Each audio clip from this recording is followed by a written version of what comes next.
Here we go on another one.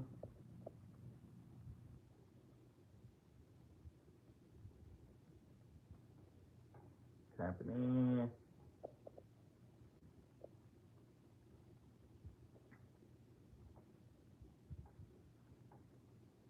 What's up? What's up? What's up? Here we go. Here we go.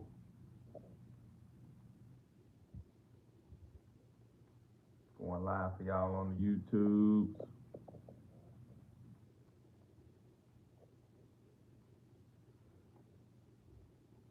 Gonna chop it up tonight, man. Gonna chop it up tonight. So see if we can get some people in here, man. I know, typically I'm on IG, so trying to get this thing shifted over to YouTube, man. Trying to get everybody shifted over to YouTube or whatever, you know. But we gonna get this thing going though. Y'all already know, you know. I'm gonna give it to whoever up in here. So, yeah, man. So I'm here to answer any questions. If you got questions, just throw them out there, and kind of talk about, you know, year one, man. So, been at it for a year now. So, what's up, man? What's up, Cass? Be coming through. Appreciate it. Been at it for a year now, man. So, just coming to talk about the ups and downs, man. Y'all know how it is. Shoot, a lot of times you feel like you way more down than you are up. It's like a roller coaster ride. You just, things be going good, bad, good, bad, good, bad. So y'all already know how it is, man. It's just, crazy ups and downs in this business, wholesaling. But anyways, man, y'all got any questions about, how my first year went? Things I dealt with and stuff like that, or any kind of general questions about what you got going on or whatever, just drop them and we'll talk about it. But yeah, man, last year around this time, well, really last year around this time, shoot, in July I was delivering pizzas, trying to make extra money or whatever. Um, but when I first tried to get started, man, I was trying to do everything the freeway. Like I was, using fastpeoplesearch.com and stuff like that, Google Voice or whatever. Um, but all them freeways, man, they jump first it's slow, and then you don't be getting accurate stuff. So it was just like a bunch of running around, and I wouldn't get nowhere. So that was kind of it was a challenge at first, just understanding that a lot of those freeways, yeah, they may work, but a lot of times, man, it'd be a struggle to work those freeways. Let me answer this question. So, how did you take pictures of the property in virtual market? I get my buyers to go. That's what I do. I have a good relationship with my buyers, and I get them to go. But mainly, I'm in Metro Atlanta, so my buyers are, they buy all around Metro Atlanta. So if they want a property, they go look at it. So that's kind of what I do. But yeah, that's kind of how I handle that. And then if it's a case where I can't get nobody over there, and no buyers want it, that's a problem first of all. But if I still think it's worth it, then I'll go over there. But I haven't been to a property in a long time. So, but anyway, but yeah, man, that trying to get that first deal, man, the freeway, that jump wasn't working. I did that for like a week or two, and then I realized, man, I gotta go do something else. When you get a list of probates, does it tell you the deceased person name, executed name, best way to market for? So yeah, when you go to the courthouse and you get a list, it'll tell you like who died, the family members, who's person in charge. And on some of these, you ain't gotta go to the courthouse. Like there's places and states and counties that do it different. Some of them are straight online. You know what I'm saying? It's some places in Ohio where the phone number's online. You can go look at the phone numbers and call them up right there. Bam. Uh, it's crazy, man. Cass say he got 300 contract this weekend, man. That's stupid. Yeah, congratulations on that, man. But yeah, a lot of these probates, man, you can go straight to the courthouse, and they'll give you the deceased name, all the people's name. Sometimes it'll have it there, the phone number. You can write it down or take pictures. If the phone number of the person who came up there and filed the probate or whatever. and just call them up, man. A lot of times, that's what I like about probate. A lot of times, the phone number right there. All you gotta do is hit them up, call them up, right? Their phone number right there. So that's what I like about probate. It's also what I like about evictions. You go to the magistrate court, and the eviction records are right there. A lot of times they have the phone numbers. Call them up, right? That's the best way to do it. If you want to do stuff the freeway, you go use public records. You go hit up the probates, you go hit up the magistrate court. You know, those people typically have the phone numbers right there, and you're able to, hit them up, call them right there, and kind of ask them, if they're interested in selling their property or whatever. So, but yeah, man, I really think that probates and evictions are some of the best ones for if you're looking for free leads, and you ain't got to skip trace and nothing like that. You just got to call them up, right? But anyway, so kind of just still talking about how I got started.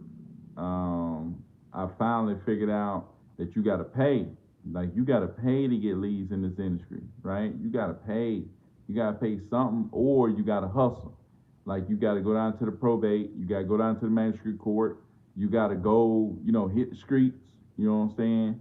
Either driving for dollars or door knocking, or a combination of both. But yeah, man, you got to hustle. You know what I'm saying? You got to hustle your way to get, leads to freeway. When I'm talking about going to the probate, magistrate, driving dollars and knocking doors, or you got to pay to get quality leads and to get quality skip tracing to get accurate phone numbers. And then if you can get accurate phone numbers, then you got to try to text, cold call, or whatever, ringless voicemail, voice broadcast, do all that stuff. So when I figured that you got to pay to do it, I didn't want to do it, right? But anyways, I saw a Flipman video, and he was talking about these free trials. So I was gonna try the free trials, so I did the free trials or whatever, and I figured out, dang, this legit. You know what I'm saying? And I found my first deal was 6K. Um, and when I figured out, dang, I can make money off this, that's when I was like, okay, I'll pay for this stuff as long as I'm making money. You know what I'm saying? And my biggest thing was when I first got my first, money, it was like, okay, I read a Grant Cardone book, 10X, right? I was like, dang, how do I 10X this? You know what I'm saying? Because I made 6,000, I made 30,000, so I had $36,000. I was like, dang, I never had no money like this. So $36,000, I was gonna 10X that, right? I was like, dang, can I really 10X that? I thought that was like some crazy thought to 10X 36,000. You know what I'm saying? But it's like, now it's like, dang, I really may be able to 10X that. You know what I'm saying? So I'm gonna make a video about like how much money I made year one, how much money I spent year one, and stuff like that. But yeah, man, just started like going on Facebook and talking to people. How many people do you have? How many you pay them? How did you find? So the people I got hired right now is from onlinejobs.ph. I pay them $4 an hour. They work 30 hours a week. So $4 an hour, 30 hours a week. That's $120 a week. And I got two of them. So that's $240 a week. Now I pay every week. Bam, bam, bam. But I got somebody that I share my VAs with. So I share a VA with somebody. So they really paying one and I'm paying the other one. But they work for the both of us. So they make calls for the both of us. You know what I'm saying?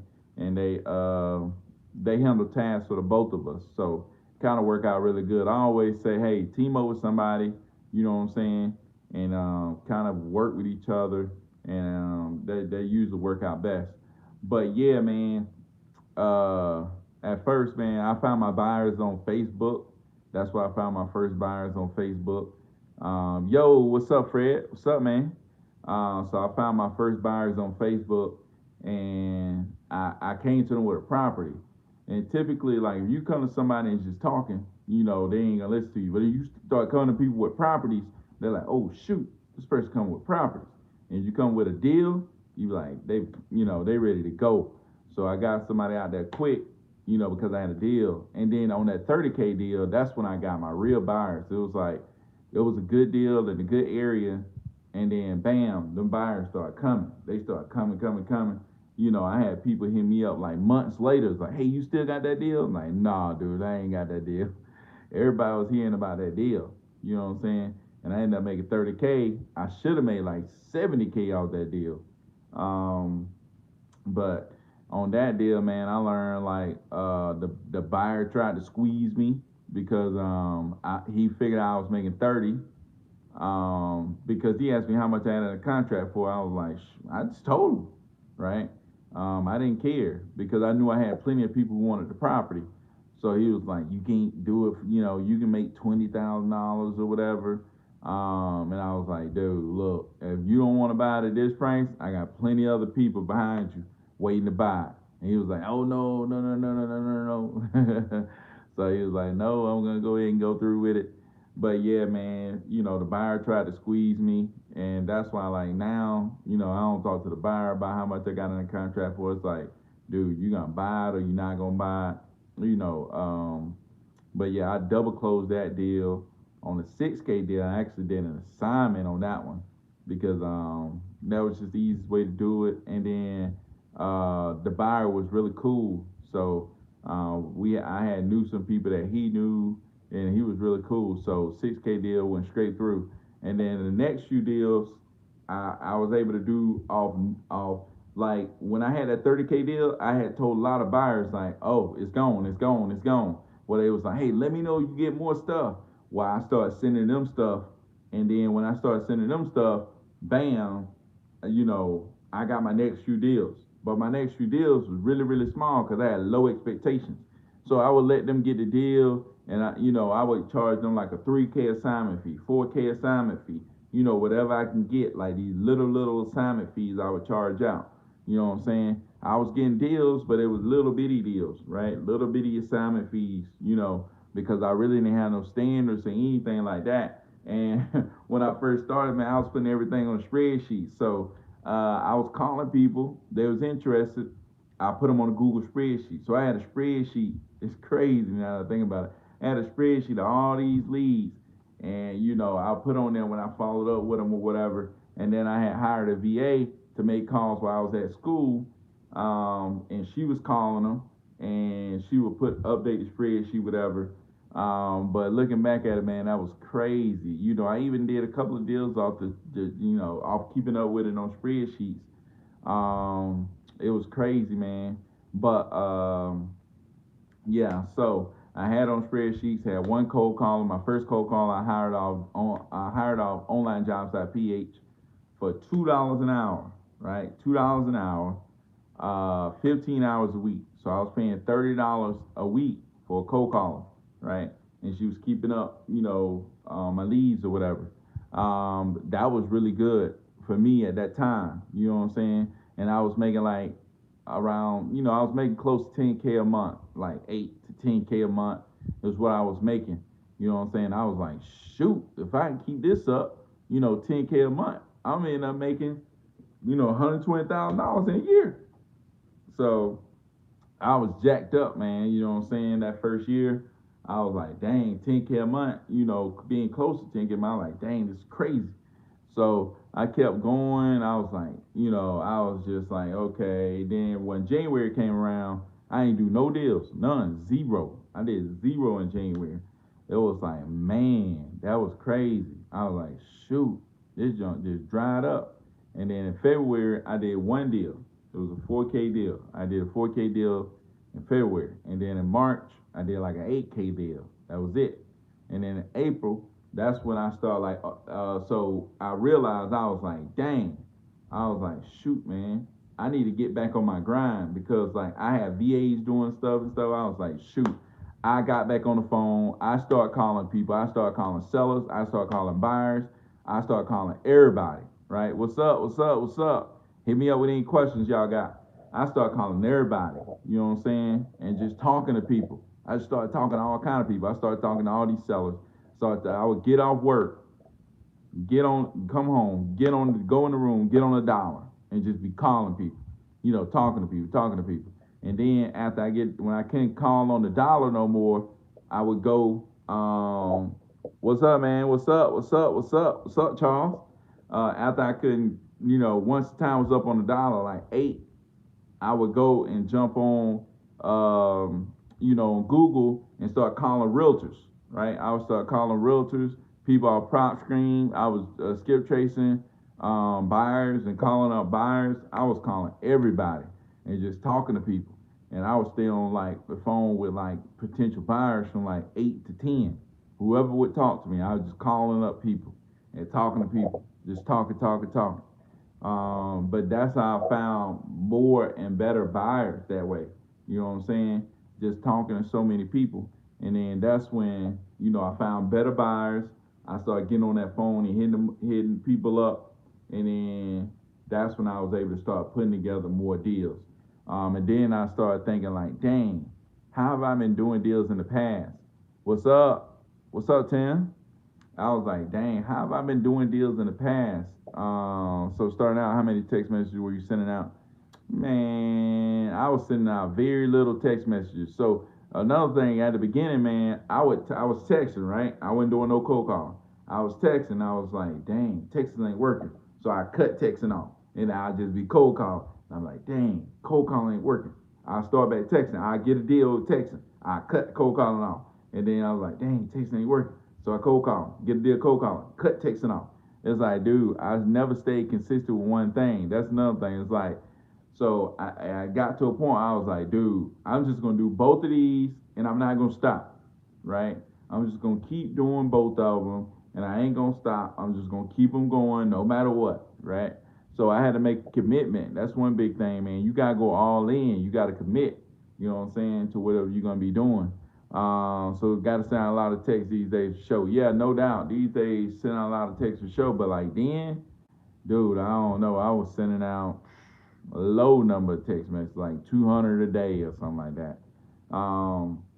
But like now, I'm sending out like could be like 2,000, 3,000 a day, something like that. So what marketing approaches have you found work best? Again, you use sellers, texting, cold calling. Those are the best two. Yeah, Charles, man, you know how it is, man. But yeah, so after I called all these buyers, calling sellers like crazy, really getting back into it, like myself, I was able to find better buyers, and I was able to build relationship with buyers, right? Where they knew what I was able to figure out and laser in on what they wanted. You know what I'm saying? And then once I lasered in on what they wanted, I started thinking about, dang, how have I been doing deals?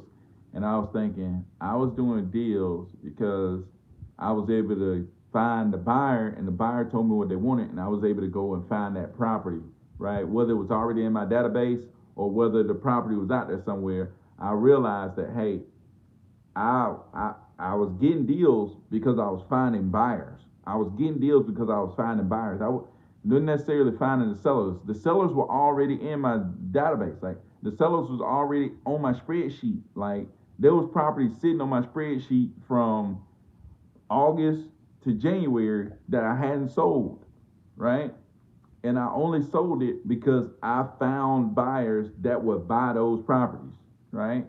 So it was like, dang, a lot of people was like, dang, I need to find a seller, find a seller. A lot of times you need to find a buyer.